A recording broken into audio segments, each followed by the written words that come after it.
Alright, so this is my Camry that I've been using, and Andrea asked me to give quick points on what I like and dislike about the car. So this is going to be a very quick, maybe informative, maybe not so much video, in case you're going to go buy it and you have certain likes and dislikes about cars, and this might surprise you. Start with this. I don't know why, but when I was in Destin, I opened the trunk, put my suitcases in, and then I was just getting water drips off of here. It wasn't even raining at the time. I just got water drips everywhere on me. So that wasn't nice. Besides that, I think the trunk is quite accommodating. It's definitely bigger than the Ford Focus hatchback that we have. But I think it's good enough. The only thing I don't like is that if I try to put suitcases here, or if you're a traveler, then this really interferes.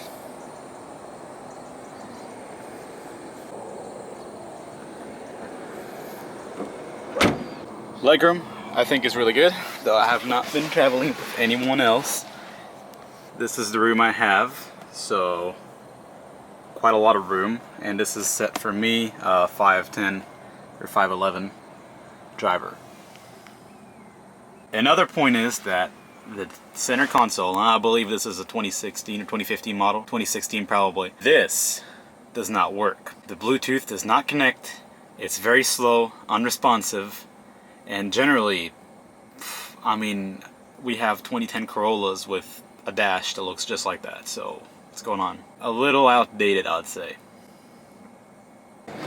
In here, everything seems to be alright.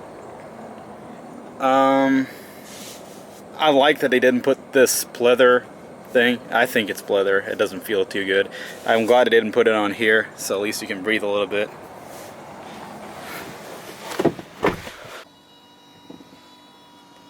The electric seat motor is pretty good though.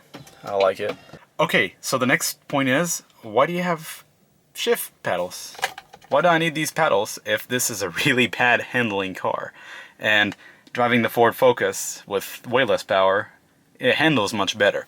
I like the heavy steering feel on it, but I don't like that it doesn't handle well. It doesn't really go together, you know? I do like the brake pedal being hard. It's very hard to brake this car, and it doesn't have like into 80% of my foot stomp. It doesn't have a quick brake. I like that. It's very consistent all throughout it, and it's very slow to brake. It's hard to brake. I like it. It's better for me that way, because usually like with a Nissan Rogue, I just brake really hard real quick, and I barely even touch it. The parking brake is over here. Some people don't like that, but I find it just fine. Another thing is, to pair up with the paddle shifters, is a sport mode. Once you engage sport mode, which, by the way, it's really easy to engage with a little tiny shifter. It really is. I don't like that it's easy to engage it. One time I got my drink, and I just kind of flipped it this way, you know, slapped it a little bit, and it just went from D to S. And when I had my cruise control on, what happened is it just downshifted real quick. Now, you may not like CVTs and Toyota gearing anyway, but that was pretty bad. In a highway going to 4,000 RPM real quick. This cruise control stock is something I'm not used to in Israel. We don't have that much. Not at all, actually. Maybe Toyota products that are beyond the Corolla, because we do have those, and I have not seen them in it. I like it a lot. I think it's extremely functional, and it's great. I have a really, really easy time with it. I already know everything. It's very intuitive. It's quick. You don't have to be dramatic about anything. And it frees up more spots for buttons. Different types of buttons. One time, not stomping the gas, not lead footing at all. I got out of a quick junction with heavy rain in the Panhandle in Florida. And let me tell you, I think I'd have a better time skidding and sliding with this off than how the car handled with it on. Because it tried to keep me safe, right? But it actually almost, I don't want to say it got me killed almost, but instead of actually letting me do what I wanted to do, it wouldn't. And it wasn't a dangerous situation just because of me. It was a dangerous situation because no one could see anything and there were pickups going everywhere. Generally not a good thing to have you getting stopped at from what you want to do. Overall, I'd say this car is pretty cool. I like it. And definitely not something big, luxurious, crazy, nothing like that at all. I think it's very nice and accommodating. And I think the one thing that I will not experience with it is reliability, which is basically the strongest point for Toyotas, is resale value and reliability. With that being said, I still like it a lot. Also, with a somewhat outdated cabin, I really couldn't find a spot for my phone without a holder, and that's something that's really bad. I've seen some manufacturers put this right here, so at least you can see something. Now, try to imagine me drive. I have two cables because the Bluetooth doesn't work. So I have a car charger and I have the aux cable. So two cables, really bad everywhere. Barely see anything. Don't know this country, right? I actually had two fluid containers, a coffee cup and a big water bottle. So I never had any space. So I actually had to switch. I had to put my water bottle here and my coffee here. But mainly I try to drive with this here at least, like kind of slanted so I can see. This does not fit a phone. A modern Galaxy S7. This is not something from 10 years ago. This is nowadays, you know. It's a year old and there is no way to fit it properly. And that really got on my nerves because I actually was driving when I wanted to drink my water. I didn't want to have it here because it didn't have a spout. I wanted to have my water here. Then what? Got a pretty big thing here. I didn't find it too useful, but it did fit my big water bottle, which was, I think, 32 fluid ounces.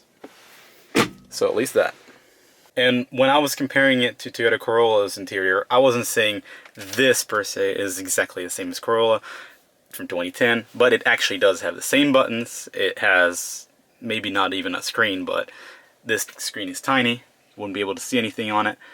And it feels the same.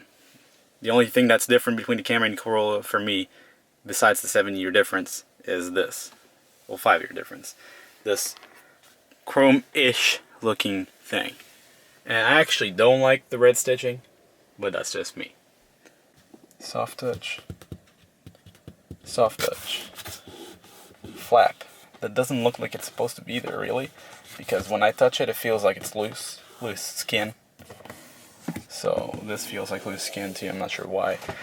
The car didn't rattle too much when I was driving on the highway, but with rain and everything, I couldn't hear myself talking, yelling. Another thing that I do sometimes in my Focus is I don't like the build quality of things. Panels rattling, panels everywhere. I do have a slight issue with this. You see what it does to the console? Do you hear what it does to the console? Center console. Yeah, it rattles on the highway, and that's really bad. So I actually had to do that a few times. Hey, look, I can accommodate my thermos. Awesome! I have a bag, and it's easily drivable. So that's a good point. However, two things I don't like about this car so far is the cruise control on the highway, about 75 miles per hour. It just keeps downshifting, upshifting, downshifting, like searching, or it's called gear hunting, I believe. I really don't like that. I don't like to fool around with that. Also, the Bluetooth does not want to connect to my phone at all. No audio, no phone calls. So very limited on a really long drive. Besides all that, it's pretty good.